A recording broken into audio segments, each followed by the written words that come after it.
Everyone, welcome to my YouTube channel and आज हम करेंगे क्लास 10th का पहला chapter chemical reaction and equation.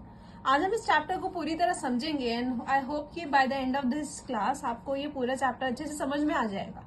And अब हम साइंस की पूरी सीरीज भी कवर करेंगे, तो वीडियो के एंड तक बने रहिएगा। एंड अगर आपने चैनल को लाइक, शेयर एंड सब्सक्राइब नहीं किया है प्लीज करिएगा।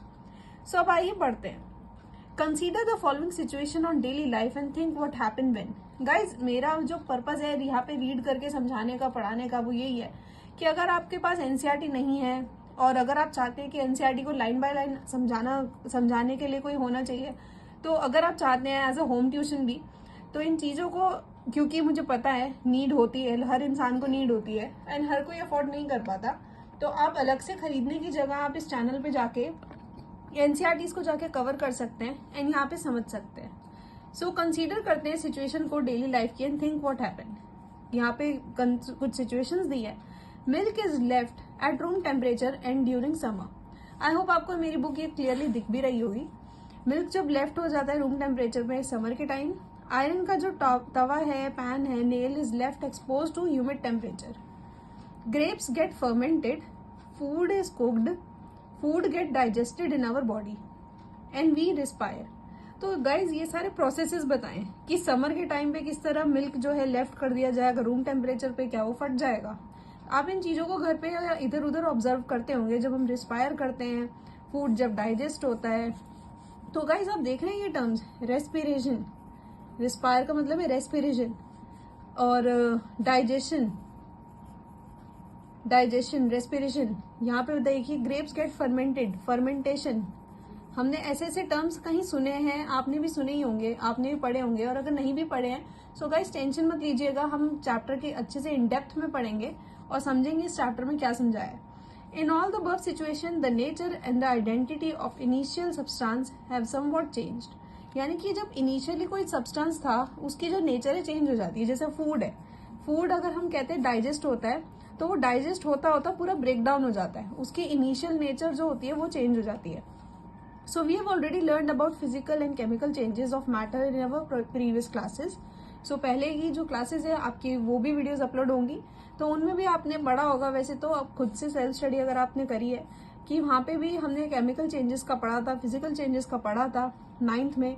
Whenever a chemical change occur, we can say that a chemical reaction has taken place. जब कोई केमिकल चेंज होता है ना, तब हम कहते हैं कि केमिकल रिएक्शन हुआ है। यहाँ पे चेंजेस जो होते हैं ना बेसिकली गाइज, ये दो तरीके के होते हैं। दो तरीके के कैसे? एक होता है हमारा फिजिकल चेंज, जिसको हम फिजिकली ऑब्जर्व भी कर सकते हैं। एक होता है chemical change. Chemical change generally observable नहीं होता, लेकिन हाँ हम उसके जो इफेक्ट्स होते हैं हम उनको कह सकते हैं। जैसे फूड जो है ये बेसिकली ब्रेक डाउन हो जाता है, केमिकली ब्रेक हो जाता है। उसका जो प्रोसेस जो हम इनिशियली देखते हैं, जो हम फूड ले रहे हैं, वो नहीं रहता। You may perhaps be wondering as to what is actual mean by a chemical reaction, but आपको समझ में, आप ये सोच रहे होंगे कि इसका मीनिंग क्या है कि केमिकल रिएक्शन हो रहा है। So how do we come to know that a chemical reaction has taken place? Let us perform some activities to find the answer of the question. यहाँ पे इन्होंने बोला है कि कुछ एक्टिविटीज परफॉर्म करते हैं और देखते हैं कि किस तरह समझते हैं कि केमिकल रिएक्शन हुआ है। अब इस चीज को समझने के लिए इन्होंने यहाँ पे बताया है, यहाँ पे एक एक्टिविटी दे रखी है। यहाँ पे देखिए activity 1.1। I hope now it is clearly visible to you. So guys आइए पढ़ते हैं। सो क्वेश्चन, दिस बेसिकली ये वार्निंग के लिए लिखा है। This activity needs the teacher's assistance, it will be better if the student wear suitable eye glasses. Basically ये warning के लिए है, ये वार्निंग साइन है कि आप इसको खुद मत करिएगा और प्लीज किसी सीनियर की हेल्प जरूर लीजिएगा, या फिर आपकी जो फेलो टीचर्स हैं वो जरूर आपको अगर लैब में कराएंगी तो हेल्प करेंगी। Burning of magnesium ribbon in the air and collection of magnesium oxide in the watch glass. तो यहाँ पे मैग्नीशियम की जो रिबन है, इसको मैग्नीशियम की रिबन को बर्न करा है इन्होंने, और ये यहाँ पे कह रहे हैं कि हमने वॉच ग्लास के अंदर मैग्नीशियम ऑक्साइड को हमने कलेक्ट कर लिया। तो देखिए, clean a magnesium ribbon about 3-4 centimetre long bye rubbing it with the sand paper. तो मैग्नीशियम की रिबन को लीजिए, रिबन को लेके सैंड पेपर की हेल्प से, सैंड पेपर देखिए इसकी हेल्प से रब करिए। Hold it with a pair of tongues, burn it with a spirit lamp और बर्नर, ये आपको केमिकल लैब में मिलेंगे। Collect the ashes so formed in the watch glass as shown. Burn the magnesium ribbon, keeping it away as far as possible from your eyes. क्योंकि जब वो burn होगी वो आईज पे भी इफेक्ट कर सकती है. What do you observe? Clear है. यहाँ पे दो बातें बताई हैं कि इन्होंने मैग्नीशियम का रिबन ले लिया, उसको जब इन्होंने हीट दी, हीट का साइन ये होता है ट्राइंगल का, जब उन्होंने उसको हीट करी तो हमने जो मिला एंड में ऑक्साइड मिला, मैग्नीशियम ऑक्साइड. अब हम देखते हैं आगे वाले पेज पे कि यहाँ पे क्या बताया हुआ उसके बारे में. So you must have observe magnesium ribbon burned with a dazzling white flame. ये याद रखना है, ये एग्जाम पॉइंट ऑफ व्यू से जरूरी हो जाता है. And change in a white powder. Magnesium की जो रिबन थी वो व्हाइट पाउडर में बदल गई है. ये व्हाइट फ्लेम में दिखेगी आपको. This powder is magnesium oxide. अब जो आपने व्हाइट पाउडर देखा, यहाँ पे व्हाइट पाउडर रह गया जब हमने मैग्नीशियम की जो रिबन है उसको बर्न कर दिया.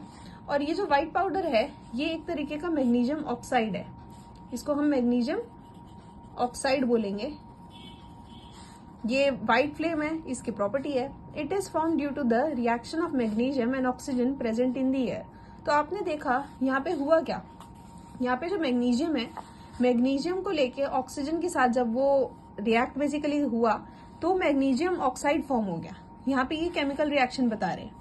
सो एक्टिविटी 1.2 में take lead nitrate solution in a test tube. Lead nitrate का सोल्यूशन लीजिए. Add potassium iodide solution to this, और पोटेशियम आयोडाइड इसमें डालिए. Now what do you observe. अब हम इन चीजों को डिकोड करेंगे आने वाली वीडियोज में, आने वाले अपकमिंग मतलब वीडियो जैसे जैसे बढ़ती जाएगी. We will decode these activities to.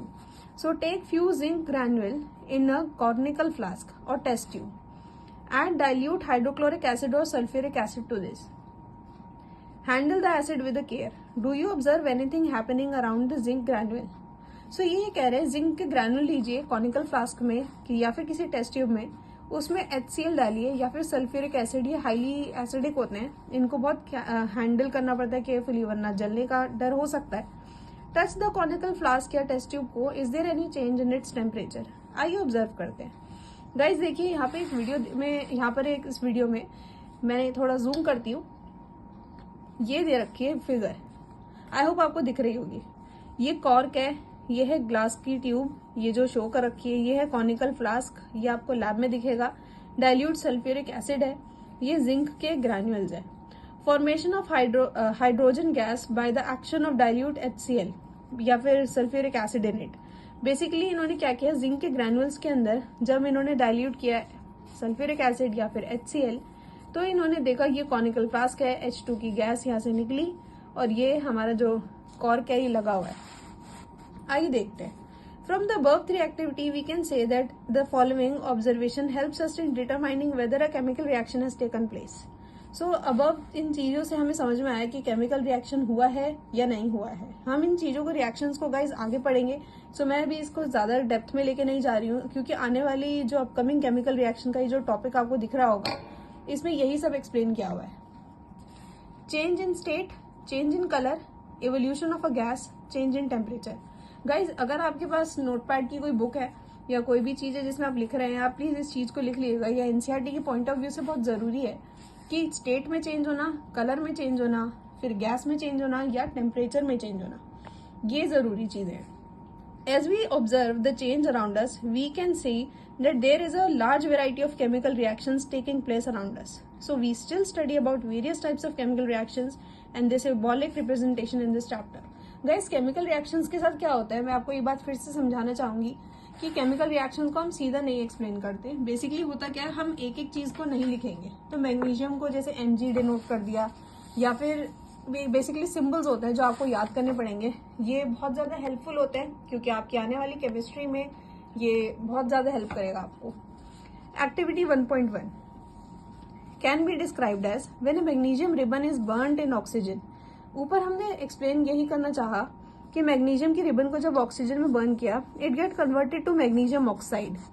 So this description of a chemical reactions in a sentence form is quite long. It can be written in short form. Guys, सबसे पहले इस short form में represent करना मैं आपको समझाऊंगी. The simplest way to do this is to write it in the form of a word equation. Magnesium को जब oxygen के साथ हमने रिएक्ट करने दिया तो देखा हमने मैग्नीशियम ऑक्साइड प्रोडक्ट फॉर्म हुआ. ये कंप्लीट हमने लिखा है, ये हमारी जो एक्टिविटी हमने करी थी 1.1 है, जैसा कि मैंने आपसे कहा था ये वो गिवन है। आपकी एनसीईआरटी में गाइज हर चीज कवर की हुई है। अगर आपने एनसीईआरटी कर ली तो आपका बेसिक बेस बहुत ज्यादा स्ट्रांग हो जाएगा। सो एनसीईआरटी पे प्लीज ध्यान दीजिएगा और एनसीईआरटी को हमेशा केयरफुली पढ़िएगा। The substance that undergo chemical change in the reaction 1.1 magnesium and oxygen are the reactants. Guys देखिए नीचे लिखा हुआ है रिएक्टेंट, जो सब्सटेंस है जो रिएक्ट कर रहे हैं आपस में उनको रिएक्टेंट कहते हैं। नीचे डिनोट भी किया इन्होंने। एंड यहाँ पे गाइज ये बताया हुआ है that is magnesium and oxygen. The new substance magnesium oxide form is the product. Guys यहाँ पे मेंशन किया है ये प्रोडक्ट है। प्रोडक्ट होता है जो एंड में बनता है उस चीज के रिएक्शन से। सो आइए अब हम आगे देखते हैं। ये तो हो गई हमारी दो डेफिनेशन जो बहुत जरूरी है एग्जाम पॉइंट ऑफ व्यू से। A word equation show change of reaction to product through an arrow placed between them. So guys इस रिएक्शन में आपने देखा ये एरो है, ये इन दोनों के रिलेशन को शो करता है कि ऐसे हो रहा है। एरो इधर नहीं जा रहा कि यहां से ये चीजें ली हैं और ये आगे बन रहा है, ये आगे की तरफ डोनेट कर रहा है। The reactant are written on the left hand LHS with the plus sign between them. Similarly, the product is written on the RHS with the plus sign. Okay, so between them. अगर यहाँ पे दो products form हो रहे होते तो हम यहाँ पे प्लस साइन यूज करके एक्स प्रोडक्ट का नाम लिख देते। सो द एरो ओवर, यहाँ पे बोला है arrow head point towards the product shows the direction of the reaction. So guys यहाँ पे कंप्लीट एक्सप्लेनेशन दी है कि इसमें इस इक्वेशन के अंदर कौन सी चीज क्या डिनोट कर रही है। ये है हमारे रिएक्टेंट, ये प्रोडक्ट, ये प्लस का साइन है, इन दोनों के साथ रिएक्शन हो रहा है। ये एरो का साइन ये आगे डिनोट कर रहा है यानी प्रोडक्ट की तरफ, ये इससे ये बन रहा है। और अगर प्रोडक्ट में भी ये प्लस का साइन लगता है तो यानी कि यहाँ पे दो प्रोडक्ट्स बन रहे हैं, इसके बाय प्रोडक्ट्स दो हैं। आई होप आपको केमिकल इक्वेशन पढ़नी आ गई होगी कि एक इक्वेशन को किस तरह पढ़ा जाता है। अब हम आगे पढ़ेंगे केमिकल इक्वेशंस के बारे में। गाइस ये है हमारे आगे नेक्स्ट टॉपिक, राइट अ केमिकल इक्वेशन। आपकी बुक में कंटिन्यूसली हम पढ़ रहे हैं guys. Is there any other short way for representing chemical equation? Chemical equation can be made more concise and useful if we use chemical formula instead of words. See guys, मैंने जैसा कि आपको बताया कि केमिकल फॉर्मूला अगर हम use करेंगे instead of words तो वो ज्यादा हेल्पफुल रहेगा। हम हर टाइम मैग्नीशियम नहीं लिख सकते, ऑक्सीजन नहीं लिख सकते। अ chemical equation represents a chemical reaction. If you recall formula of magnesium and oxygen, magnesium oxide, the equation can be like this. ये है magnesium plus oxygen reactants, magnesium oxide ये है product. Count and compare the number of atoms of each element on the LHS and RHS of the arrow. यहाँ पे देखिए magnesium है, oxygen है, MgO बना, यहाँ पे यही प्रोडक्ट्स हैं, यहाँ पे कोई एक्स्ट्रा नहीं आया। Is the number of atom of each element are the same on both the sides? If yes, then the equation is balanced. Okay, if not, then the equation is unbalanced because the mass is not the same as both the sides of the equation. ये guys देखिए ये बहुत गहरा point है कि is the number of atoms on each of the side is same. Such a chemical equation is a skeleton chemical equation for a reaction. Equation 1.2 is a skeleton chemical equation for the burning of magnesium in air. Guys देखिए यहाँ पर ये बताया कि यहाँ पे equation जो दी है ये स्केलेटन केमिकल इक्वेशन है। ये आपको एक रफ आइडिया दे रहे हैं, ये बैलेंस्ड नहीं है क्योंकि यहाँ पे ऑक्सीजन में 2 लगा हुआ है, O2 लगा हुआ है। तो अगर इसको बैलेंस करना होगा मुझे यहाँ 2 लगाना पड़ेगा। लेकिन गाइज यहाँ 2 लगाने से मैग्नीशियम भी 2 हो गए तो यहाँ पे भी मुझे 2 लगाना पड़ेगा। ये अब बनती है हमारी बैलेंस्ड इक्वेशन। और इससे पहले जब ये सीधे ही प्लेन लिखी हुई थी वो थी हमारी स्केलेटन केमिकल इक्वेशन। ठीक है, तो ये 1.2 में सिर्फ एक रफ आइडिया दिया है, आपको कोई बैलेंस्ड इक्वेशन नहीं मिल रही है। इसको हम स्केलेटन कहते हैं। स्केलेटल मतलब बेसिकली एक तरीके का ढांचा जो बस आपको प्रेजेंट कर दिया गया है, ये आपको समझाने के लिए लिखा हुआ है। ये वैसे नहीं है, ये बैलेंस्ड नहीं है या फिर ये रियलिटी हमें हम इस तरह रिप्रेजेंट नहीं करते हैं। आप प्लीज इस चीज को ध्यान रखिएगा कि बुक में लिखा है तो इसी तरह लिखना है, ऐसे मत समझिएगा। लाइन बाय लाइन जरूर समझने की कोशिश करिएगा। अब आता है balanced chemical equation. Recall the law of conversion of mass that you have studied in class 9. Guys, class 9 की जो साइंस थी वो बहुत जरूरी थी। लॉ ऑफ कन्वर्जन ऑफ जो मास है इसको आप रिकॉल करिए, और अगर आप रिकॉल नहीं कर पा रहे हैं तो मैं आपको ही समझाती हूँ। मास can neither be created nor destroyed in a chemical reaction. Guys इस चीज को बिल्कुल अंडरलाइन कर लीजिएगा, और नहीं तो आप अपने नोटपैड में जरूर लिखिएगा। कि मास को हम क्रिएट नहीं कर सकते और ना डिस्ट्रॉय कर सकते। मतलब कि ये है कि अगर दोनों तरफ से जो चीजें रखी हैं, दोनों तरफ वो बराबर होनी चाहिए। आप किसी भी चीज को क्रिएट नहीं कर रहे हैं, आप अपनी तरफ से कुछ नहीं डाल रहे हैं, कुछ नहीं बना रहे हैं, तो इस चीज का ध्यान रखना बहुत जरूरी हो जाता है। This is the total mass of the element present in the product of a chemical reaction has to be equal to the total mass of element present in the reactant. मतलब ये कह रहे हैं कि ये जो है रिएक्टेंट है, ये है रिएक्टेंट, ये है प्रोडक्ट। जो टोटल मास है, टोटल मास जो हमने निकालना सीखा था, आप ये समझिए कि जितना नंबर ऑफ एलिमेंट यहाँ है उतने ही यहाँ होने चाहिए, उसमें चेंज नहीं आना चाहिए। टोटल मास ओवरऑल चेंज नहीं होगा। In other words, the number of atoms of each element remains the same before and after a chemical reaction. Hence we need to balance a skeleton chemical equation। यहाँ पे ये कह रहे हैं before and after reaction के हमें number of mass, number of atoms same होनी चाहिए। We are not creating anything. So एक स्केलेटल केमिकल इक्वेशन जो कि अनबैलेंस्ड है, जो बैलेंस नहीं है, जो अनइक्वल है, हमें उसे बैलेंस करना इसलिए ज़रूरी है। ये ज़रूर समझिएगा, इस चीज़ को रीज़न देख लीजिएगा। ये है रीज़न, यही रीज़न है कि क्यों हमारा जो दोनों साइड से हम बैलेंस क्यों करते हैं। ये क्वेश्चन भी आ सकता है। अब आते हैं in the equation 1.2 balanced. Let us learn about the balancing a chemical equation step by step. Guys, although मैंने पहले बैलेंस करके दिखाया था, लेकिन अब हम फिर से सीखेंगे कि बैलेंस किस तरह करते हैं। The word equation for activity 1.3 में बी रिप्रेजेंटेड। देखिए गाइज, जैसे हमने करा था कि हमने इस डायग्राम में, जैसा कि मैंने आपको कहा था, ऐसा डायग्राम बना हुआ था। मैंने समझाया था कि यहाँ पे जिंक के ग्रैनुअल्स हैं, उसमें HCl या फिर H2SO4 यानी कि सल्फ्यूरिक एसिड अगर हम डाल देते हैं तो गाइस उसमें रिएक्शन हो रहा है। अब मैंने जैसा कि आपसे कहा था कि हम आगे इस चीज को समझेंगे, तो हम समझते हैं कि जिंक में सल्फ्यूरिक एसिड डाला, यहाँ पे जिंक सल्फेट बन गया और जो हाइड्रोजन है वो निकल गया H2 as a gas. So guys, हम इस चीज को समझाएंगे कैसे। द अबव इक्वेशन में be present in the following chemical equation. Zn plus H2SO4 is ZnSO4 plus H2। Zn denote करता है जिंक को, H2SO4 सल्फ्यूरिक एसिड को, ZnSO4 हमारा इक्वेट हो गया और H2 निकल गया। गाइज, इन्होंने सल्फ्यूरिक एसिड की जगह HCl का भी रखा था, हम HCl भी डाल सकते हैं। गाइज, देखते हैं आगे। Let us examine the number of atoms in different elements. अब गाइज देखिए, बहुत जरूरी चीज है, इसको अच्छे से समझिएगा ध्यान से कि यहाँ पे जिंक है। जिंक कितना है? 1 है, तो राइट हैंड साइड पे भी 1 है। हाइड्रोजन है, यहाँ पे 2 है, तो यहाँ पे भी 2 है। सल्फर है, यहाँ पर 1 है, यहाँ पर भी 1 है। ऑक्सीजन है, यहाँ पर 4 है और यहाँ पर भी 4 है। सो गाइज, जैसे कि आपने देखा, इन LHS और RHS दोनों में ही सेम है, यहाँ पे कोई ज्यादा डिफरेंस है नहीं। तो इस चीज की वजह से हम ये कह सकते हैं कि एक बैलेंस्ड इक्वेशन है और हमें इसे बैलेंस करने की जरूरत नहीं है। अब हम आगे देखते हैं। As the number of the atoms of each element in the same on both the sides of the equation as in the chemical reaction, so we can say it is a balanced equation. Now let us try to balance the chemical equation. यहाँ पे देखिएगा, ये आप भी क्या करेंगे, जाकर Fe बनाइए, हाइड्रोजन बनाइए, ऑक्सीजन बनाइए और इस चीज को देखिए कि right hand side and left hand side पे क्या ये इक्वल है। गाइज, सबसे पहले अगर हम Fe को देखें तो यहाँ पे तो 3 है और यहाँ पर कुछ भी नहीं है, यहाँ पे सिर्फ 1 है। जहाँ पे कुछ भी नहीं लिखा होता, 1 को हम किसी भी चीज से डिनोट नहीं करते, 1 को हम ऐसे ही देखते हैं। तो गाइज, जैसे कि आपने देखा, यहाँ पे 3 है तो हम यहाँ 3 लगाएंगे। तो इस तरह आप इस इक्वेशन को पूरा बैलेंस करने की कोशिश करिएगा और अपकमिंग नेक्स्ट पेज पे हम देखते हैं किस तरह हम इस इक्वेशन को बैलेंस कर पाएंगे अपनी बुक के थ्रू। देखिए, यहाँ पर स्टेप्स बताए हैं। स्टेप्स कैसे? स्टेप्स की मदद से हम इक्वेशन को बैलेंस कर पाएंगे और हम इस इक्वेशन को बैलेंस करके सीखेंगे कि किस तरह हम इक्वेशन को बैलेंस करते हैं। सो आइए स्टेप नंबर 1 पे चलते हैं। To balance a chemical equation, first draw the box around each formula. हम हर फॉर्मूले के आगे एक बॉक्स ड्रॉ करते हैं किसी भी इक्वेशन को बैलेंस करने के लिए।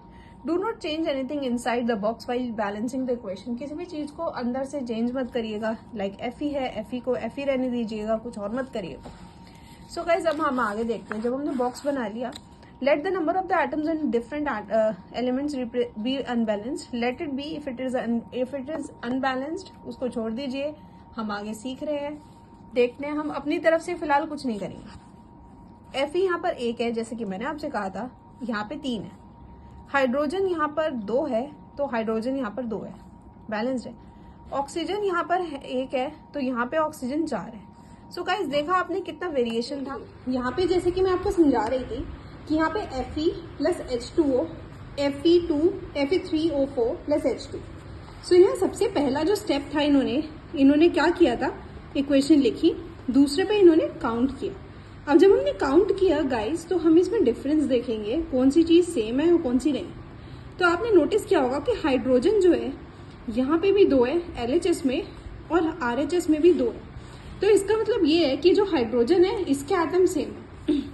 लेकिन गाइस, इसका मतलब ये नहीं है कि ये बैलेंस हो गई है। इसको बैलेंस करने के लिए हम आगे के स्टेप्स भी पढ़ेंगे। सो आइए पढ़ते हैं। It is often convenient to start balancing with the compound that contain maximum number of atoms. सबसे ज्यादा एटम्स किसके पास है? सबसे ज्यादा है हमारे हाइड्रोजन के पास, फिर दोनों के पास 1 है।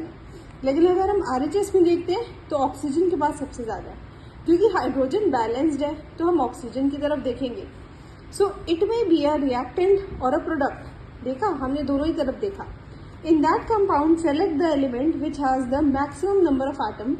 Using the criteria, we select Fe3O4 and the element oxygen in it, the 4 oxygen atom in the RHS and only 1 on the LHS. अब हमने RHS में देखा 4 ऑक्सीजन के एटम, और हमने LHS में देखा कि ऑक्सीजन का एटम सिर्फ 1 है। सो गाइस, आपने नोटिस किया कि यहाँ पर हो क्या है। यहाँ पे हमने देखा मैक्सिमम RHS में से देख लिए और हमने उसको चूज किया टू बैलेंस। सो गाइस, देखते हैं। To balance the oxygen atom of oxygen, initially 1 था, इन प्रोडक्ट ये 4 है। टू बैलेंस हमें इंटू में 4 करना होगा। जब हम इंटू 4 कर देंगे 1 को, तो ये 4 के बराबर हो जाएगा। हम 4 को गाइस कम नहीं कर सकते, हम बढ़ा सकते हैं बस। To equalize the number of atom, it may be remember that we can not alter the formula of compound और element involve in the reaction. हम इसको चेंज नहीं कर सकते, जो है एज इट इज है, हम उसमें ऐड कर सकते हैं खाली। For example, to balance the oxygen, we can put coefficient 4 in 4H2O, not H3O4. हम यहाँ पे, क्योंकि हमारा ये जो एंटायर फॉर्मूला है, हम इसमें नोटिस कर रहे हैं कि हमारी ऑक्सीजन में यहाँ पर 1 ही थी। हम इसको 4 बना सकते हैं ताकि ये इसके बराबर हो जाए। हम यहाँ पे हम O को हम हटा नहीं सकते, यहाँ पे ऑक्सीजन को हम ना रिमूव कर सकते और ना कुछ और हम ऐड कर सकते। Now partly balancing equation become this. यहाँ पे हमने 4 ऐड किया। अब तक इस स्टेप में खाली हमने 4 ऐड किया ऑक्सीजन पर। सो गाइस, इस चीज को ध्यान में रखिएगा और आगे पढ़ते रहिए। देखिए, हमारा नेक्स्ट स्टेप जो है Fe and hydrogen, that is जो हम इक्वेशन में देख रहे हैं, Fe और हाइड्रोजन का, are still not balanced. Pick any of the element to produce further, let us balance hydrogen atom in the partly balanced equation.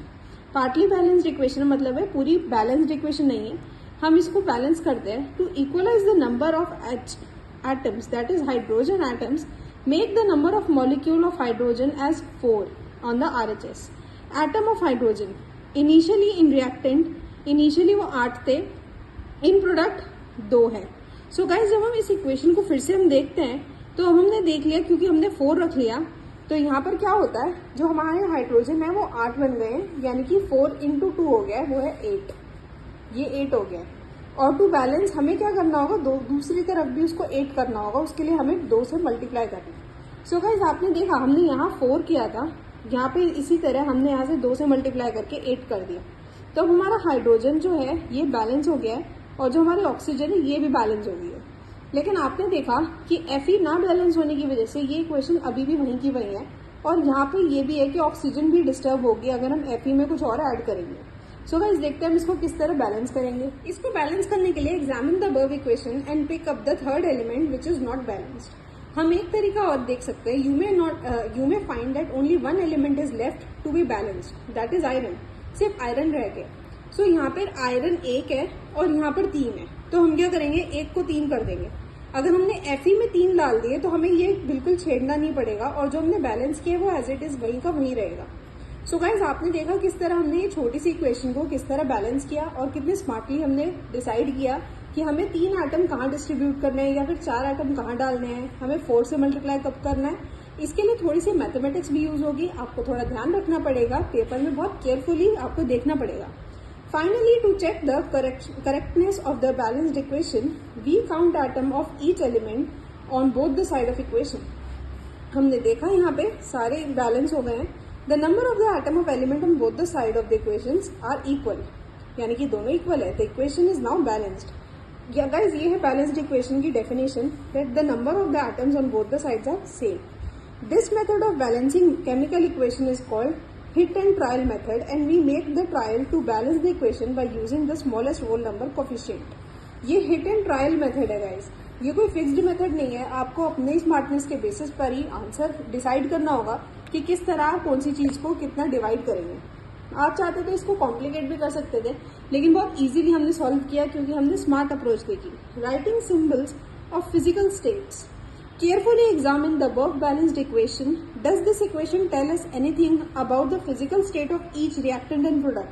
यहाँ पे ये बोला गया गाइस कि क्या इस इक्वेशन में रिएक्टेंट एंड प्रोडक्ट की कोई भी हमारी फिजिकल स्टेट समझ में आती है? No information has been given in this equation about the physical state. मतलब कि किसी इक्वेशन को देखकर हम उसकी फिजिकल स्टेट की कोई भी इंफॉर्मेशन नहीं बता सकते। हमें इस इक्वेशन में हमने ये नोटिस किया कि कोई भी फिजिकल स्टेट हमें नहीं दिख रही है, तो इसमें हमें यहाँ पे नहीं गए, इसके ऊपर ये देखिए, इस इक्वेशन में हमने नोटिस किया कि कोई भी फिजिकल स्टेट हमें नहीं दिख रही है। तो इस चीज को भी हमें कंसीडर क्योंकि करना ही है, क्योंकि हम केमिकल बेसिकली लैब में काम कर रहे हैं और इस चीज का होना बहुत जरूरी भी है कि कौन सी चीज सॉलिड में है, कौन सी लिक्विड में है, कौन सी गैस में है। To make a chemical equation more informative, the physical state of the reactants and products are mentioned along with the chemical formula. मतलब कि फॉर्मूला जो हमने बनाया है इसके साथ हम फिजिकल स्टेट भी दिखाते हैं। The gaseous, liquid, aqueous, solid state of reactants and products are present by the notation like this. Guys, इसको अंडरलाइन कर लीजिएगा, ये बहुत जरूरी हो जाता है एग्जाम पॉइंट ऑफ व्यू से कि गैस को हम G मेंशन करेंगे और हम लिक्विड को L मेंशन करते हैं, हम एक्वेरियस को AQ करते हैं और सॉलिड को S करते हैं। The word aqueous is written with the reactant और the product in the solution of water. जब वाटर आ जाता है, जहाँ पे वाटर भी एडेड होता है, हम उसमें अलग से कुछ नहीं कहते, हम एक्विस कह देते हैं।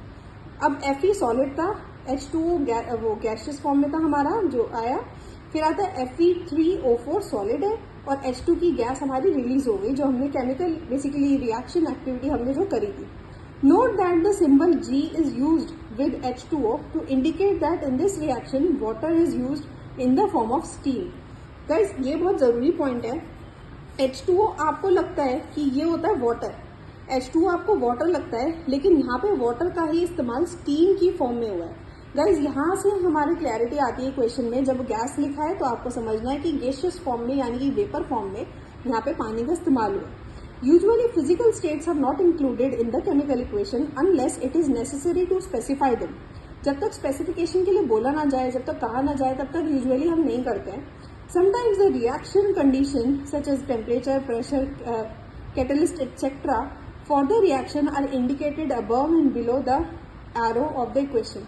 Guys, क्या होता है, ये कैटलिस्ट जो वर्ड है ये आप आगे चल के पढ़ेंगे 11th क्लास में। आपको ये कहना चाह रहे हैं कि कभी कभी क्या होता है, यहाँ पे देखिए CO गैस, यहाँ पे भी गैस है, 340 एटम्स और यहाँ पे भी लिक्विड में दिखाया। सिमिलरली ये वाली इक्वेशन आपने कहीं कहीं देखी होगी बायोलॉजी में, ये बायो की बहुत फेमस इक्वेशन है गाइज। ये फोटोसिंथेसिस की इक्वेशन है, CO2 प्लस H2O 12 सनलाइट और क्लोरोफिल में आता है, ग्लूकोज बनता है और क्या क्या रिलीज होता है। ये बाय प्रोडक्ट्स है जो आपको याद होने चाहिए। Using these steps you can balance the equation given in the text earlier. So आप इन स्टेप्स के थ्रू बैलेंस कर सकते हैं एंड आई होप आपको बैलेंस करना भी आ गया होगा। अब आइए आगे देखते हैं। तो यहाँ पे कुछ क्वेश्चंस गिवन है, आपको ये मेरी एनसीईआरटी की पूरी बुक क्लियरली दिख रही होगी, मैंने कैमरा बहुत इजीली अच्छे से सेट किया हुआ है। सो गाइस, ये क्वेश्चंस है, ये आप ट्राई करके देखिएगा, वरना मैं आने वाली आप वीडियो में कमेंट जरूर करिएगा कि आपको क्वेश्चंस अगर करवाने हैं तो मैं जरूर इस चीज को करूंगी। सो हम पढ़ते हैं, फिलहाल टॉपिक्स कंटिन्यू करते हैं, फिर लास्ट में हम क्वेश्चन एंड आंसर्स को भी मेंशन करेंगे। आइए, type of chemical reaction. Guys, यहाँ पर आता है केमिकल रिएक्शंस एंड इसके टाइप। सो केमिकल रिएक्शन एक ही तरीके का नहीं होता, केमिकल रिएक्शन बहुत सारे तरीके के होते हैं, इस चीज को कंसीडर करके चलना बहुत जरूरी है। So we have learned in class 9th that during a chemical reaction, atom of one element do not change into those of the another element.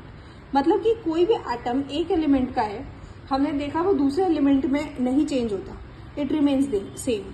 Nor do atom disappear from the mixture और appear from elsewhere. Means कोई भी atom ना तो construct किया जा सकता है और ना ही डिस्ट्रॉय किया जा सकता है. ये गाइस बहुत आगे भी काम आएगा 11th क्लास में. Actually, chemical reactions involve in the breaking and making of bond between the atoms to produce new substance. ये है बेसिक रीजन केमिकल रिएक्शंस का जो इन्वॉल्व करते हैं breaking and making of bond between the atoms produce new substance. You will study about these types of bonds form in chapter 3 and chapter 4. So आइए पढ़ते हैं. अब आते हैं कॉम्बिनेशन रिएक्शन. कॉम्बिनेशन रिएक्शन, जैसे कि आप इस वर्ड को देख रहे हैं कॉम्बिनेशन. कॉम्बिनेशन का वर्ड है जब दो चीजों का आपस में बेसिकली जुड़ती है, उनको जोड़ने को कहते हैं कॉम्बिनेशन. और रिएक्शन का मतलब होता है कि आपस में जो चीज रिएक्ट करती है, तो इसको कह रहे हैं हम कॉम्बिनेशन रिएक्शन. सो सबसे पहले मैं आपके लिए रीड करना चाहूंगी फिगर को.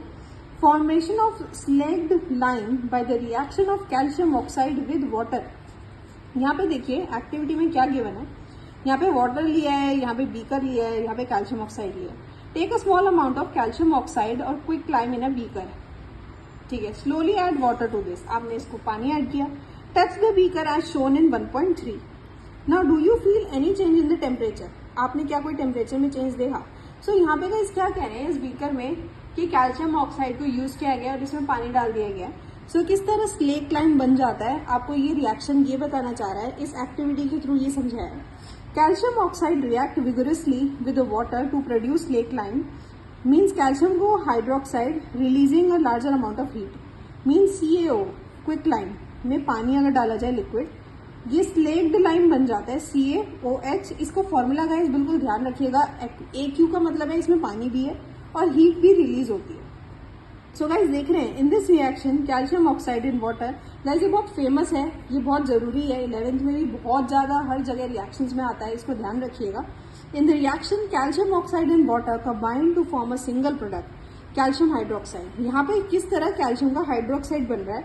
सच a reaction in which a single product is formed from 2 और more reactants is known as combination reaction. मतलब ये देखिए, ये है इसकी definition. Such a reaction in which single product is form by 2 और मोर रिएक्टेंट. जब दो चीजों का, जैसे कि मैं कह सकती हूँ कि पेंसिल एक कॉम्बिनेशन है किस चीज का, लेड का और वुड का. वुड ही यूज हुई होगी इसमें. सो गाइज इसमें ओवरऑल जो भी प्रोडक्ट बनाए गए उसके बाद एक पेंसिल बनी है. इसी तरह आपको कॉम्बिनेशन रिएक्शन समझना होगा. ये बहुत ही बेबी एग्जाम्पल था, ये कोई बहुत जेन्युइन एग्जाम्पल नहीं है अकॉर्डिंग टू केमिस्ट्री. लेकिन केमिस्ट्री के फॉर्म में अगर मैं आपको समझाना चाहूँ तो दो चीजों से हमने एक चीज बनाई. जब ए और बी बनाते हैं सी को, जो एक ही चीज है, यहाँ पे हीट को हम कंसीडर इसलिए नहीं करेंगे, वो कोई आपका प्रोडक्ट नहीं है, वो बाय प्रोडक्ट जरूर है, वो हीट रिलीज हो जाती है. लेकिन जब सी के फॉर्म में आता है दैट इज उन दोनों ही चीजों का, ए और बी का कंबाइन हो गया, वो दोनों मिल गए आपस में. जैसे दूध में अगर आप शुगर को घोलते हैं तो वो मिल्क मिल जाती है और वो मिल्क बन जाता है, शुगरी मिल्क. तो वो एक प्रोडक्ट बन गया इकलौता दो चीजों के कॉम्बिनेशन से. तो इसको कॉम्बिनेशन रिएक्शन कहते हैं और ये पेपर में जरूर आ सकता है. आइए अब आगे बढ़ते हैं. देखिए डू यू नो, यहाँ पे जो गिवन है, a solution of slack lime produced by the reaction in 1.13 is used for white washing walls. Basically 1.13 जो हमने इससे पहले अभी करा है, ये एंटायर सोल्यूशन यहाँ पे बनाया हमने अभी इससे पहले, जब हमने कॉम्बिनेशन रिएक्शन समझने की कोशिश करी है. Calcium hydroxide reacts slowly with the carbon dioxide in the air to form a thin layer of calcium carbonate on the wall. Guys यहाँ पे कह रहे हैं कैल्शियम हाइड्रोक्साइड CO2 से रिएक्ट करके कैल्शियम कार्बोनेट बनाता है दीवार पे. Calcium carbonate is formed after 2 to 3 days of white washing. White wash जब हो जाता है उसके बाद भी 2 से 3 दिन में बनता है, giving a shiny finishing to the wall. यानी कि अब आपको समझ में आया होगा, ये हम बहुत प्रैक्टिकल लाइफ में भी यूज करते हैं ऐसी चीजें. जैसे जब कहते हैं ना पेंट हो रहा है घरों में, उस चीज में शाइन कैसे आती है, ये कैल्शियम कार्बोनेट CO2 से रिएक्ट होकर शाइन लेकर आता है. यानी कि आपको नजर आएगा कि कुछ दिनों बाद शाइन आती है. वो आने का रीजन भी यही है. It is interesting to note that the chemical formula for a marble is also CaCO3. कि मार्बल का जो केमिकल फॉर्मूला है वो भी CaCO3 है. सो गाइस ये बहुत इंटरेस्टिंग डू यू नो है जो आपको लाइफ से रिलेट करके समझा रहा है। आइए पढ़ते हैं आगे। Let us discuss some more example of combination reaction. हमने एक एग्जांपल तो समझ लिया, लेकिन अब हम समझेंगे कुछ और एग्जांपल्स जिनसे हम कॉम्बिनेशन रिएक्शन को क्लियर कर सकते हैं अपनी लाइफ में। बर्निंग ऑफ कोल, कोल का बर्निंग यानी कि कार्बन में O2 जब आ जाती है CO2 बनती है, दैट इज कॉम्बिनेशन रिएक्शन, यानी एक प्रोडक्ट बन रहा है। Formation of water from hydrogen and oxygen, this is a very basic example. Hydrogen और ऑक्सीजन जब कंबाइन होते हैं तो H2 बनती है, दैट इज कि A और B के मिलने से जब C बन रहा है तो आप उसको रेफर करेंगे कि ये कॉम्बिनेशन रिएक्शन हो रहा है। In simple language, we can say that when two or more substance, elements or compound combine to form a single product, मतलब आप ये देख सकते हैं यहाँ पे ये सिंगल एलिमेंट है, यहाँ पे कंपाउंड्स हैं, ये मिलकर कंबाइन करके सिंगल प्रोडक्ट बनते हैं। The reaction is called combination reaction, और ये हमारी डेफिनेशन जो बहुत जरूरी हो जाती है एग्जाम पॉइंट ऑफ व्यू से। सो गाइज आगे देखते हैं।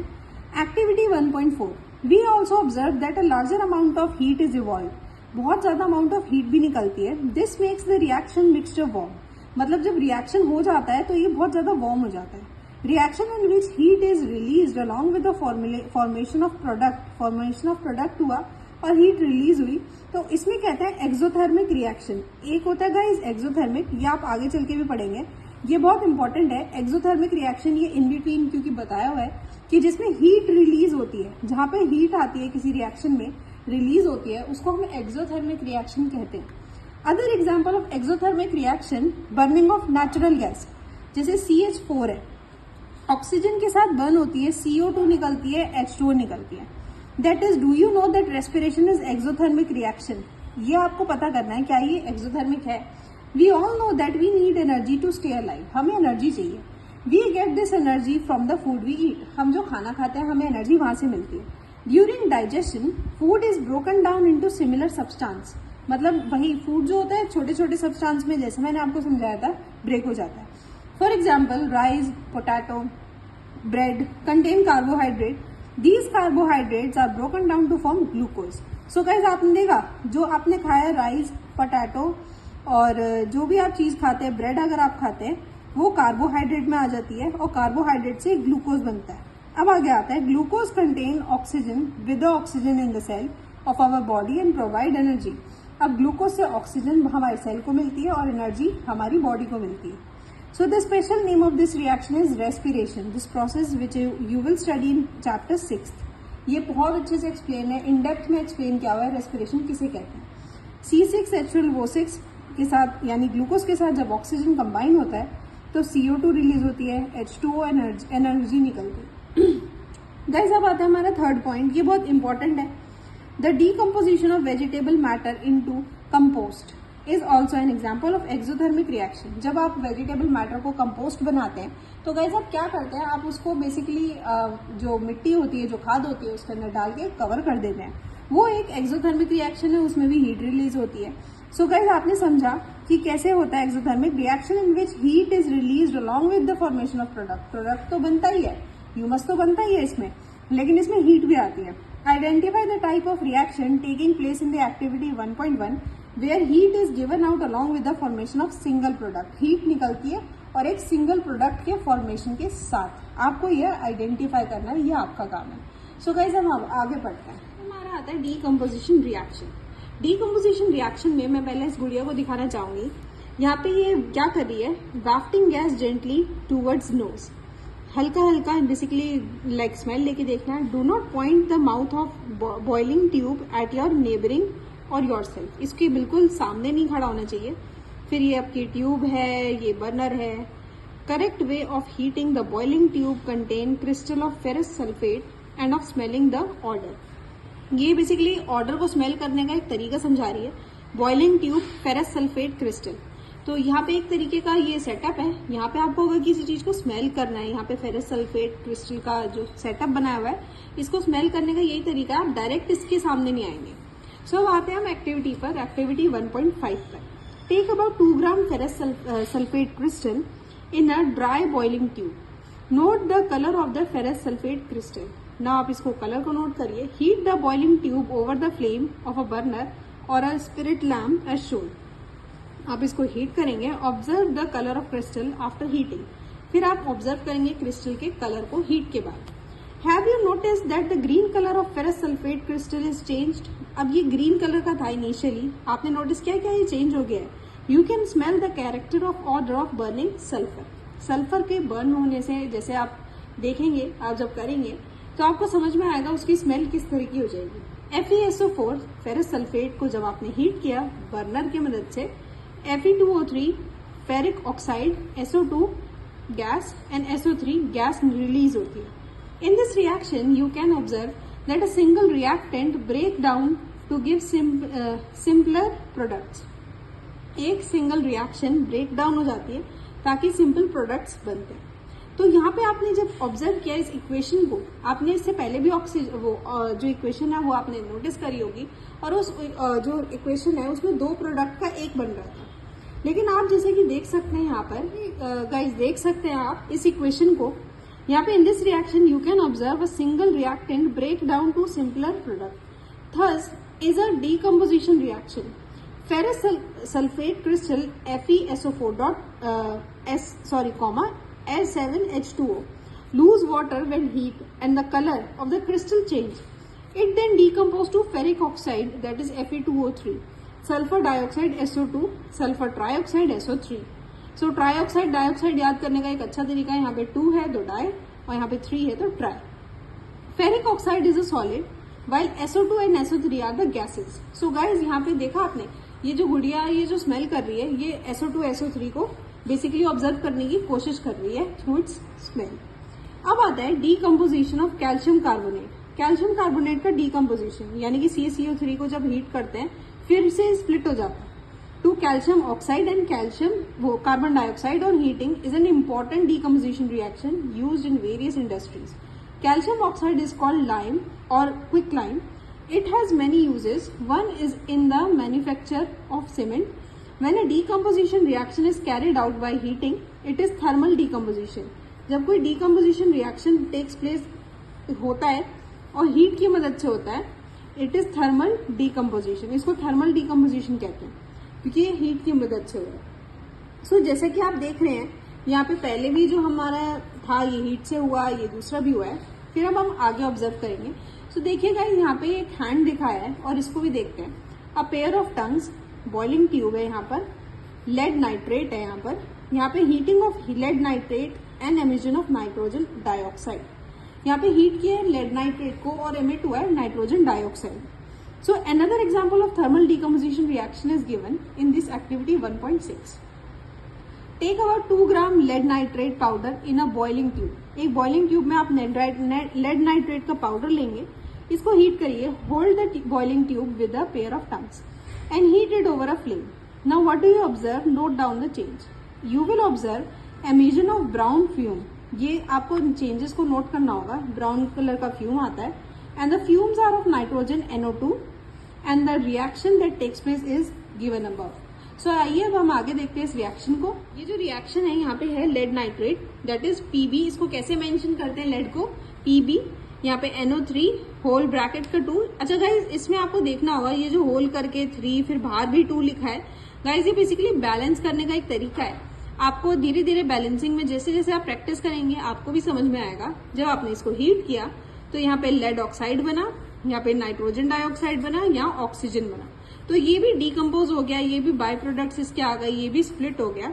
सो let us perform some more decomposition reaction, और आप खुद ट्राई करिएगा डिकम्पोजिशन की एक्टिविटीज को देखकर कि किस तरह हम डिफाइन कर सकते हैं डिकम्पोजिशन रिएक्शन को। अब तक उसकी डेफिनेशन मैंने इस बुक में स्पेसिफाई अभी नहीं करी है। सो ये आपका काम है, अभी आप पढ़ते रहिए, धीरे धीरे ऑब्जर्व करिए बस और देखते रहिए। अब आता है इलेक्ट्रोलिसिस ऑफ वाटर। गाइज अब तक हमने हीट का यूज किया, अब हम इलेक्ट्रोलिसिस यानी बिजली का इस्तेमाल करेंगे। यहाँ है ऑक्सीजन, ये है टेस्ट ट्यूब, यहाँ पे ग्रेफाइट रॉड है, यहाँ पे जो सेंटर में ये टेस्ट ट्यूब्स है, एनोड है यहाँ पे स्विच है, ये जो स्विच होता है यहाँ पे पूरा लगाया हुआ है करंट लगाने का। कैथोड है यहाँ पर, एनोड कैथोड आपको कंसेप्ट आएगा इस पता ही होगा, और नहीं भी पता होगा तो हम फिजिक्स में पढ़ेंगे। रबर स्टॉपर्स, यहाँ पे रबर से स्टॉपर लगा रखे हैं ताकि ऊपर का नीचे ना आए। फिर है यहाँ पे वाटर है, यहाँ पे वाटर मेंशन किया हुआ है, इसमें पानी है। फिर है हाइड्रोजन, ये है प्लास्टिक मग, प्लास्टिक का मग, ये है इलेक्ट्रोलिसिस ऑफ वाटर। अब हम इस एक्टिविटी को देखते हैं, एक्टिविटी 1.7 को। टेक अ प्लास्टिक मग, एक प्लास्टिक का मग लीजिए, drill 2 holes at its base and fit rubber stoppers in these holes, rubber stoppers लगाइए। Insert carbon electrodes in these rubber stoppers as shown in this figure 1.6। Connect the electrodes to a 6 volt battery, 6 volt की battery से आप connect करिए। Fill the mug with water such that the electrodes are immersed, electrodes को basically immerse कर दीजिए इसके अंदर, कि यहाँ पे देखिए इलेक्ट्रोड पूरी तरह पानी में है। Add a few drop of dilute sulphuric acid to the water, अब पानी में सल्फ्यूरिक एसिड डाइल्यूट करके डालिए। Take 2 test tubes filled with the water and invert them over the 2 carbon electrodes, 2 test tubes लीजिए जो पानी से फिल्ड होंगी, ये टेस्ट ट्यूब्स हैं, ये पानी से फिल्ड है, एंड इसको इन्वर्ट करके इसमें डालिए। Switch on in the current and leave the apparatus undisturbed for some time, इसको छोड़ दीजिए ऐसा करके, स्विच ऑन करके। You will observe the formation of bubbles at both the electrodes, the bubbles displaced water in the test tube। Basically आप observe करेंगे bubbles को, bubbles यहाँ पे जैसे कि यहाँ ड्रॉ कर रखे हैं, यहाँ बबल्स हैं। Is the volume of the gas collecting the same in both the test tube, क्या गैस जो है दोनों ही टेस्ट ट्यूब में सेम है? यहाँ पे थोड़ा सा ज्यादा है, यहाँ थोड़ा सा कम है, जैसे कि ड्रॉ किया हुआ है। Like once the test tubes is filled with the respective gases, remove them carefully, जब ये गैस से फिल हो जाती है इसको हटा दीजिए। Test these gases one by one by bringing a burning candle closer to the mouth of test tube, अब एक बर्निंग कैंडल को लेके आप इसको टेस्ट ट्यूब के माउथ के पास लेके जाइए। द स्टेप, यहाँ पे क्वेश्चन वार्निंग साइन है, must be perform carefully by the teacher. What happen in this case and what gas is present in the test tube, यहाँ पे क्वेश्चन लिखा है, ये आपकी बेसिकली जब आप करेंगे तो आपके एक्सपेरिमेंट का सोल्यूशन और आंसर इसका उसी में है, तो मैं भी नहीं डिस्क्लोज करूंगी। Basically I can answer all this question, but guys मैं चाहती हूँ कि आप थोड़ा सा एक्सप्लोर करने की कोशिश करें, अदरवाइज हम अपने शॉर्ट्स की मदद से और बाकी वीडियोस के थ्रू इस चीज के आंसर्स भी स्पेसिफाई करेंगे। अब आता है हमारा एक्टिविटी 1.8। तो देखते हैं यहाँ पर, यहाँ एनसीईआरटी में यहाँ पे क्या गिवन है फिगर 1.7 में। यहाँ आप खुद देख सकते हैं सनलाइट है, यहाँ पे चाइना डिश है, यहाँ पे सिल्वर क्लोराइड, यहाँ जो केमिकल है सिल्वर क्लोराइड है। अच्छा, आपको हर केमिकल थोड़ा ध्यान रखना है ताकि केमिकल्स में आपको कोई मिस्टेक ना हो। Silver chloride turns a grey in sunlight to form silver metal, ये ग्रे कलर का हो जाता है सनलाइट के वजह से। सनलाइट से अच्छा गाइस क्या हो सकता है? बेसिकली मुझे तो लगता है हीट मिलती है। सो आप भी थोड़ा सोचिएगा सनलाइट की मदद से ये कैसे कन्वर्ट हो जाता होगा। Take about 2 gram silver chloride in a china dish, what is its colour? Place this china dish in sunlight for some time. Observe the color of the silver chloride after some time. आप China dish को लीजिए, ये China dish है, silver chloride डालिए, heat wave जब इस पे आएंगी तो किस तरह इसमें चेंज आता है आप वो देखिएगा। अब आगे चलते हैं। You will see that the white silver chloride turned grey in the sunlight. Sunlight में व्हाइट कलर का जो सिल्वर क्लोराइड था ये ग्रे टर्न हो गया, यहाँ पे ग्रे कलर दिख रहा है। This is due to decomposition of silver chloride in silver and chlorine by the light. जो हीट है बेसिकली लाइट है, सनलाइट है, AgCl, इसने Ag एंड Cl दोनों को अलग अलग कर दिया। जो Cl है वो गैस की फॉर्म में था तो वो चला गया, लेकिन जो Ag है यहाँ पे जो सिल्वर है वो रह गया, वो सॉलिड फॉर्म में। सो ये जो था पहले ये व्हाइट कलर का था और अब ये हो गया ग्रे कलर का। तो ये था इस रिएक्शन का मतलब। यहाँ पे भी डिकम्पोज हुआ है कि हीट की वजह से, सनलाइट की वजह से ये स्प्लिट हो गया। आइए अब आगे देखिए। यहाँ पे silver bromide is behaving in the same way. यहाँ पे बहुत सारे एग्जांपल है, ये फाइनल एग्जांपल आई गेस यहाँ पे गिवन है। सो यहाँ पे AgBr, सिल्वर, Ag तो सिल्वर होता है, आई होप आपको अब याद हो गया होगा। Br मीन्स ब्रोमाइड, जब हीट किया तो Ag अलग हो गया, that is solid, and basically यहाँ पे जो ब्रोमाइड बताया था वो गैसियस फॉर्म में निकल गया। So the above reaction are used in the black and white photography. Black and white photography में इस reaction को use किया जाता है। What form of energy is caused? यहाँ पे ये use बहुत जरूरी है। Caused in these decomposition reaction. We have seen that decomposition reaction require energy either in the form of heat, light, electricity for breaking down of the reactant. So guys हमने observe किया अब तक जितने भी हमने reactions करे, हमने या तो heat use करी है, या light use की है, या फिर sunlight use की है, या electrode use किया है। तो that is they require some kind of help ताकि वो ब्रेक हो पाए। Reaction in which energy is absorb is known as endothermic reaction. जिस रिएक्शन में एनर्जी एब्जॉर्ब कर ली जाती है वो होता है एंडोथर्मिक। सो आपने देखा कि डीकम्पोजिशन रिएक्शन की बेस्ट डेफिनेशन यही होगी, जो बेसिकली जो एक एलिमेंट है, जो एक कंपाउंड है, विच बेसिकली यूजेस सनलाइट और लाइट और heat you can say, and then break down into other molecules, other smaller molecules which are present in it. It is decomposition reaction. Carry out the activity. यहाँ पे एक activity आपके लिए दे रखी है और नीचे क्वेश्चंस है. क्वेश्चंस का जैसे भी मैंने आपको बताया हम इसका आंसर करेंगे बट बाद में अलग अलग वीडियोज में. So take about 2 gram barium hydroxide in the test tube. Barium hydroxide लीजिए, add 1 gram of ammonium chloride and mix with the help of glass rod. Glass rod की मदद से उसको मिक्स करिएगा. Now touch the bottom of the test tube with your palm and what do you feel? Is this exothermic or endothermic? अब guys मैंने आपको ये clear कर दिया एक्सोथर्मिक क्या है और एंडोथर्मिक क्या है, कहाँ पे हीट एब्जॉर्ब हो रही है, कहाँ पे हीट रिलीज हो रही है. सो आपको ये एक रिएक्शन अगर आपको करवाया जाएगा स्कूल में या कहीं भी, सो आपको इसका आंसर करना है कि एक्सोथर्मिक है या एंडोथर्मिक है कमेंट सेक्शन में. सो आइए देखते हैं डिस्प्लेसमेंट रिएक्शन. सो गाइज अब तक हमने 2 रिएक्शंस पढ़े हैं. एक पढ़े हमने एक पढ़े हमने डीकम्पोजिशन और एक पढ़ा था हमने एक हम पढ़ेंगे डिस्प्लेसमेंट रिएक्शन. सॉरी. सो अब हम आगे चलते हैं. सो गाइज मैं समरी अब सम अप कर दूंगी इन सारे रिएक्शंस का. सो सबसे जरूरी है डिस्प्लेसमेंट रिएक्शन को समझना. ये हमारा स्टैंड, ये है टेस्ट ट्यूब, ये है थ्रेड, ये है copper sulphate solution, copper sulphate का सोल्यूशन डाला हुआ है, आयरन का नेल है यहाँ पे, और यहाँ पे iron nail dip in copper sulphate solution. यहाँ पे आयरन की जो नेल है कॉपर सल्फेट के सोल्यूशन में डाली गई है. ये बहुत सिंपल सा रिएक्शन आपको देखने में भी लग रहा होगा. तो आइए इसको समझने की थोड़ा कोशिश करते हैं और देखते हैं इसमें क्या है. Take 3 iron nail and clean them with rubbing with the sand paper. Okay, sand paper से रब करिए आयरन नेल को. Take 2 test tubes and mark A and B. In each test tube take 10 ml of copper sulphate solution. ठीक है, copper sulphate solution लीजिए test tubes के अंदर. Tie 2 iron rods with a thread and immerse them carefully in the copper sulfate solution in the test tube B for 20 minutes and keep 1 iron nail aside for comparison. After 20 minutes, take out the iron nail from the copper sulfate solution. Compare the intensity of the blue color of the copper sulfate solution in the test tube. So guys, यहाँ पे basically comparison बताया copper sulfate का. यहाँ पे also compare the color of the iron nail dipped in the copper sulfate solution with the one kept aside. एक आप iron nail हटा देते हैं, एक बाकी आप डिप कर देते हैं और आप उनको कंपेयर करके देखते हैं. आइए हम इसके बारे में आगे पढ़ते हैं कि इसमें क्या बताया. देखिए यहाँ पे ये फिगर बना रखी है. आयरन नेल है, ये है जो हमारी सिंपल नेल है, ये जो कॉपर सल्फेट सोल्यूशन में डाली गई थी. सो हमने इसको कंपेयर किया. Iron nail and copper sulphate solution compared before and after the experiment. Guys यहाँ पे है टेस्ट ट्यूब, ये copper sulphate solution test tube A, ये है टेस्ट ट्यूब जो रिएक्शन मिक्सचर है टेस्ट ट्यूब B. तो यहाँ पे ये स्टैंड पे हमने रखा हुआ है. आइए इसकी ऑब्जर्वेशंस पढ़ते हैं, इसमें क्या बताया गया है. Why does the iron nail become brownish in the colour and the blue colour of copper sulphate solution fades. Blue colour क्यों फेड हो गया जैसे कि आपको दिखाया गया है, और क्यों इसका कलर ब्राउन हो गया. सो Fe that is iron, CuSO4 copper sulphate that is FeSO4 iron sulphate that is Cu जो कि बचा हुआ है.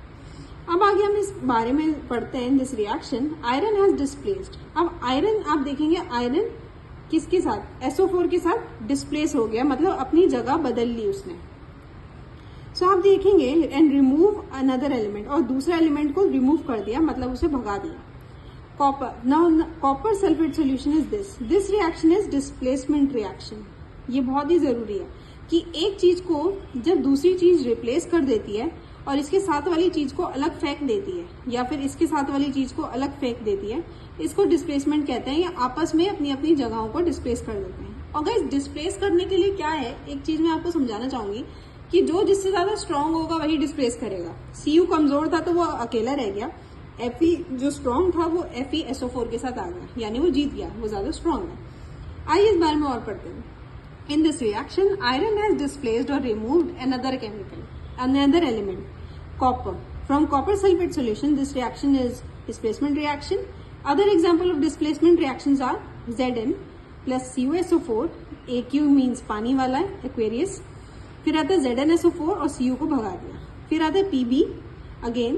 फिर यहाँ पे कॉपर क्लोराइड यहाँ पे दिखाया गया है, यहाँ पे लेड क्लोराइड बन गया और यहाँ पे Cu को अलग कर दिया. तो zinc and lead are more reactive, जैसे कि मैंने आपको कहा कि वो ज्यादा रिएक्टिव है, वो ज्यादा स्ट्रॉन्ग है then copper, so they displace the copper from its compound. So ये था डिस्प्लेसमेंट रिएक्शन का बेसिकली रिजल्ट। सो गाइज अब हम पढ़ते हैं अपने आगे के रिएक्शन जो है डबल डिस्प्लेसमेंट रिएक्शन। सो इस रिएक्शन को समझने के लिए सबसे पहले मैं आपको इस डायग्राम की तरफ लेके जाऊंगी कि यहाँ पे एक डायग्राम गिवन है, टेस्ट ट्यूब है containing the solution of sodium sulphate. यहाँ पे जो टेस्ट ट्यूब है contain the solution of barium chloride. यहाँ पे अलग अलग सोल्यूशंस की हैं, formation of barium sulphate and sodium chloride. यहाँ पे अगेन यहाँ पे बताया गया है take about 3 ml of sodium sulphate solution in a test tube, 3 ml लीजिए, in another test tube 3 ml of barium chloride, जैसे कि यहाँ गिवन है। नाउ मिक्स दीज टू, इन दोनों को मिक्स करिए, व्हाट डू यू ऑब्जर्व। अब हम इसकी ऑब्जर्वेशंस पढ़ेंगे। सो गाइज ये जो एक्टिविटीज हैं, ये जो गिवन है, ये एग्जाम्पल शो करने के लिए बहुत हेल्प करेंगी आपको। डिफाइन करके आप जिस तरह एग्जाम्पल शो करते हैं या फिर आपको किसी भी एग्जाम में जिस तरह गिवन होता है, मेंशन होता है, आप कभी कंफ्यूज नहीं होंगे अगर आपका बेस स्ट्रॉन्ग होगा। You will observe that a white substance which is insoluble in water is formed. White colour का सब्सटेंस बन जाता है। This insoluble substance formed is known as precipitate. ये insoluble यानी कि जो मिक्स नहीं हुआ, वो बचा हुआ, वो एक तरह से कूड़ा, वो precipitate हुआ। Any reaction that produce a precipitate is called precipitate reaction. यहाँ पे जो रिएक्शन precipitate बनाता है, यहाँ पे गाइज यहाँ पे बना भी हुआ है, जो भी प्रेसिपिटेट बनाता है वो प्रेसिपिटेट रिएक्शन है। जो रेजिड्यू बनाता है, जो बचा हुआ पार्ट बनाता है, वो प्रेसिपिटेट रिएक्शन में कंसीडर होता है।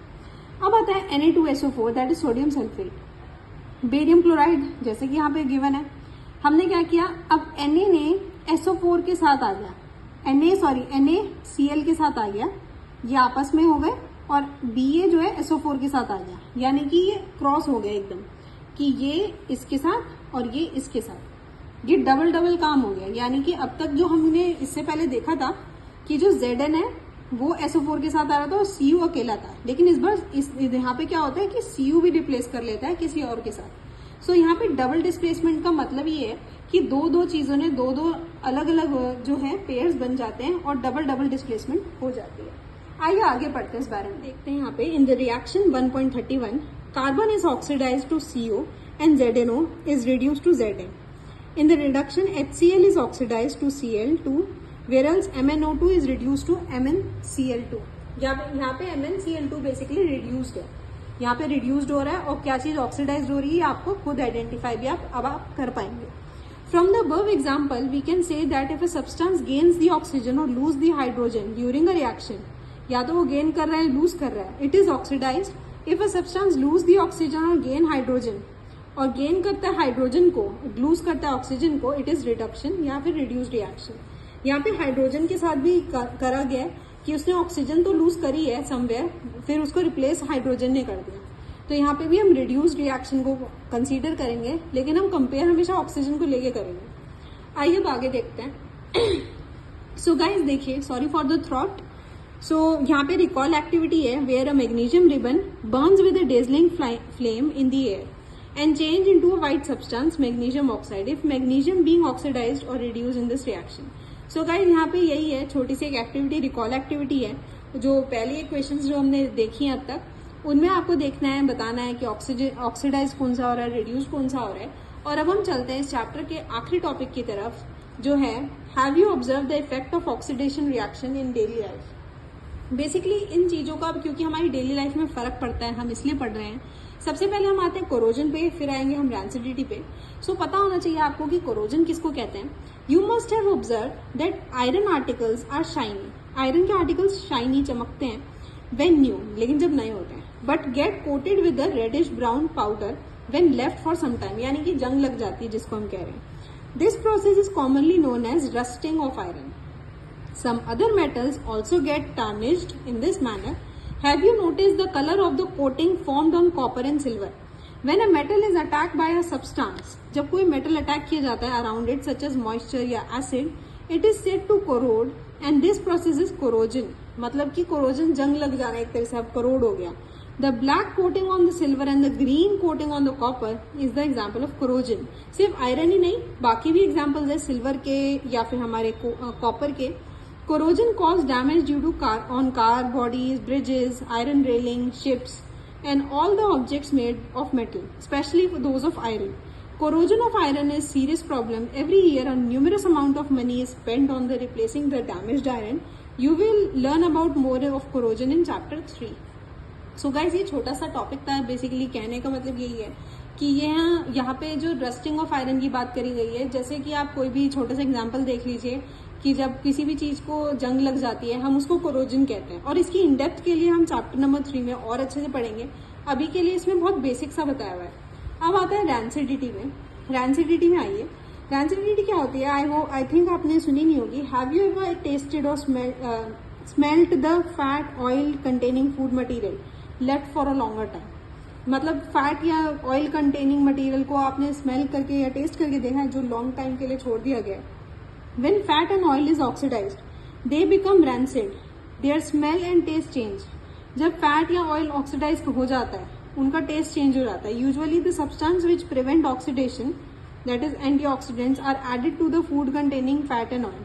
Keeping food in the airtight containing help to slow down the oxidation. Basically होता क्या है कि ताकि ऑक्सीडाइज ना हो, ताकि चीजें खराब ना हो. आप देखते हैं कि जब कोई प्रोडक्ट हम खा रहे होते हैं, चिप्स का पैकेट खुला रह जाता है या जो चीजें फैट या ऑयल जो होता क्या है वो काफी ज्यादा सील जाता है, जिसको हम हिंदी में कहते हैं. तो वो होता है ऑक्सीडेशन की वजह से, जो हम फेस करते हैं in our daily life. So do you know that the chips manufacturing usually flush bags of chips with a gas such as nitrogen to prevent the chips from getting oxidise. Basically सीलना, rancidity basically यही होती है कि रखे रखे chips oxidation की वजह से खुले हम इसलिए नहीं छोड़ते हैं क्योंकि वो बेकार हो जाते हैं. वो खाने में उनका टेस्ट और क्रिस्पीनेस सब खत्म हो जाती है. तो जो भी फैट या ऑयली चीजें होती है वो ऑक्सीडाइज हो जाती है, इसलिए उनको कवर करके और ढककर रखा जाता है. सो गाइज, नीचे यहाँ पे इन्होंने कुछ क्वेश्चंस गिवन है और इन क्वेश्चंस का आंसर हम बाद में करेंगे. अभी नेक्स्ट वीडियो में हम करेंगे. और कमेंट सेक्शन में भी आप जरूर बताइएगा कि आपको ये वीडियो कैसी लगी.